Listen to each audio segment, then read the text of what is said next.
Okay, so today we are going to be working on uploading our sketch to CSM. Even if you're not going to use CSM this time, use your 3D rendered model. I just want to refresh everybody and make sure everybody knows how to do it, because in the future projects that we're doing, we will kind of need to refer back to CSM just because we don't have all the 3D modeling and rendering skills yet. So the easiest way to get to today's lesson will be in Activities, Sketch to CSM.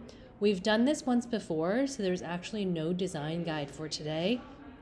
If you want to look back at the old design guide, if you scroll all the way to the bottom in Design Brief 2.1, or sorry, in Design Brief 1, this sketch to CSM that we did on October 7th, that will kind of walk you through the step-by-step guide if you need it, but I don't have printouts of that guide today. So sketch to CSM is the one that you're going to want. Today we're just going to see if we can go off our off this video and off of just kind of what we remember and maybe play around with a little bit.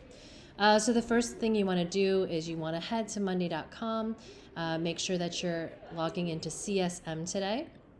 I've actually already logged in, but don't forget that the username and the passwords are right there. Log in with email. So the first thing I noticed was that many of the sketches that you submitted the other day were not 3D renders sketches. So remember, your sketch should have shading. It should have some sort of depth. It should have some shapes, right? So this is not a great sketch, but many of you put many things on one page. And so I really need you to make sure that you upload your sketch today in a way that's like, it's just the planter. We don't need the plant in the sketch. We're just doing the planter, and we're making sure that it's shaded so that we can distinguish what's what. When you have that, you can take the iPad, take a picture, and we want all of our sketches to be in this portfolio. And then you can go back to CSM, and we're going to choose this one, Image to 3D. So the Image to 3D is where we can actually upload one of our pictures.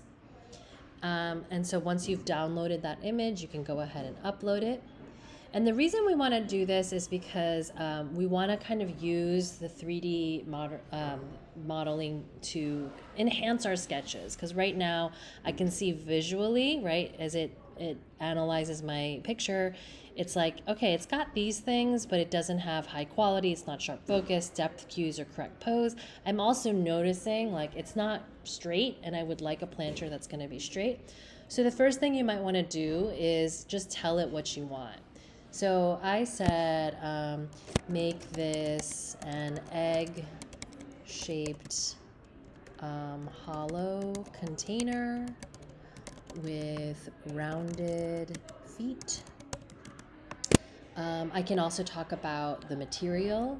Make it out of ceramic. Put it on a wooden table.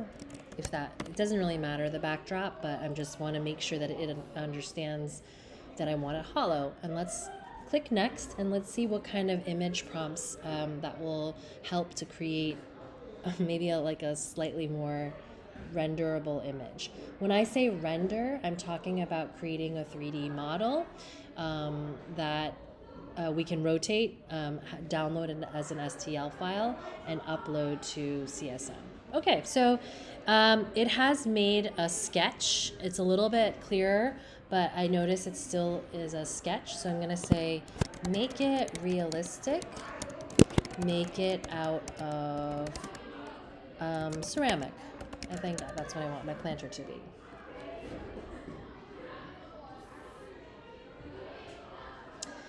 I think we'll get closer to the image from this point, so let's just see what we come up with. I'm going to do this before I separate, or what we call segment, the image as well. And if you don't remember what segmenting is, okay, this is a lot better. So segmenting is now we're going to try to tell the AI what is the difference between what we want and we don't want. So you're going to go to More Tools, you're going to go to Segment Image, and you're going to take this image and you're going to use the plus buttons to click on what is part of the image. So the feet, and you'll see this little shimmer that's happening. just as much as you can give details to the computer. And then you're going to take that minus button and just minus everything. I do especially around the border, just to make sure that it understands this is not part of the image. And now I'm going to say, let's make it 3D. So it says ready to make a 3D mesh. And it says your image is being analyzed, and you're going to create a 3D mesh. When you generate, you'll notice right off the top on the left-hand point here, it's gonna, all the checks have cleared off. It's a single clear image, it's a complete subject, it's a clean background, high quality and sharp focus, depth cues, minimal occlusions, and no distractions. So go ahead to generate 3D mesh. And then you can click out of this once it says session created. I actually went ahead and did this earlier. So if you go to My Assets, you'll know you have the 3D mesh when you have the thing that you can rotate. So one thing that happened in the first 3D mesh here is one of the feet, maybe it's there. I have these weird artifacts on there. So it's decent. This one only actually has 2 feet, so I may actually have to go back and tell it that I need it to have 3 feet, because I know that this won't render, like it won't stand.